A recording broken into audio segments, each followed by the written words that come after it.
তো আমাদের পার্শ্ববর্তীতে একটা এসে পড়েছে নকল হিন্দু শুভেন্দু অধিকারী। আমরা যদি কৃষকদেরকে বাঁচাতে চাই, এই ক্লাইমেট চেঞ্জিং এর কারণে বাংলাদেশের সবকিছু ফেরত নিয়ে আসতে চাই, সরকার থেকে আমরা যথোপযুক্ত একটা অ্যাকশন প্ল্যান চাই, যে অ্যাকশন প্ল্যানটা সাউথ এশিয়ান স্ট্র্যাটেজির মধ্য দিয়ে যাবে।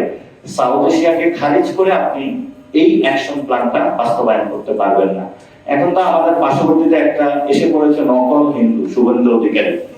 এই নকল হিন্দু এবং এই নকল বাঙালি এবং ভারত উপমহাদেশের যে রাজনীতি রয়েছে, দীর্ঘদিন সম্প্রীতির রাজনীতি, এটার জন্য হুমকি।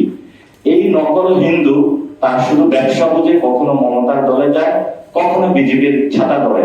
একটা সময়ে মোদী বিখ্যাত বক্তব্য দিয়েছিলেন যে শুভেন্দু অধিকারী হলো একটা ঘুষখোর, চোর, বাটপার, চিটার।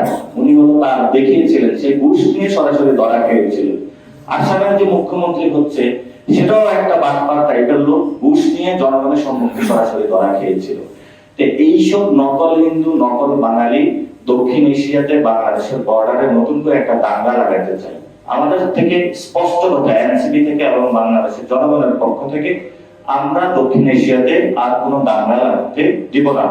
এবং তারা যদি উস্কানিমূলক কোনো কিছু বার্তা দেয়, সরকারের কাছে আমাদের আবেদন থাকবে, সরকার যাতে তার সেই অতীত রাজনীতি চিন্তা করে। যে কারণে লং মার্চ দিয়েছিলেন, সেই আমাদের ইলিয়াস আলীকে গুম করে দেওয়া হয়েছিল। সরকারের যারা সংসদ সদস্য আছেন এবং বিএনপির যারা রয়েছেন, তারা ইলিয়াস আলীর কাহিনী মনে করে এখন লং মার্চ করে চিন্তা করে না, ভারতের সামনে হলো বিড়ালের মতন ম্যাও ম্যাও তারা করে। এটা সবচেয়ে আমাদের বড় ক্রাইসিসটা হলো, যখনই বাংলাদেশে কোনো ইলেকশন হয়, ইলেকশনের আগে একটা নেগোসিয়েশন হয়। সেই নেগোসিয়েশনের সাথে ভারতের সামনে কি হলো, সবাই হলো নিজের হলো মেরুদণ্ডটা বিক্রি করে আসে। এই বিএনপি সরকার হলো ইলেকশনের আগে ভারতের কাছে মেরুদণ্ড বিক্রি করে দিয়েছিল। ফলত যখন আমাদের এই দক্ষিণ এশিয়াতে এত এত বড়গুলো ঘটনা ঘটছে, তারা ভারতের সামনে এবং দিল্লির সামনে কোন কড়া বার্তা দিতে অক্ষম হচ্ছে।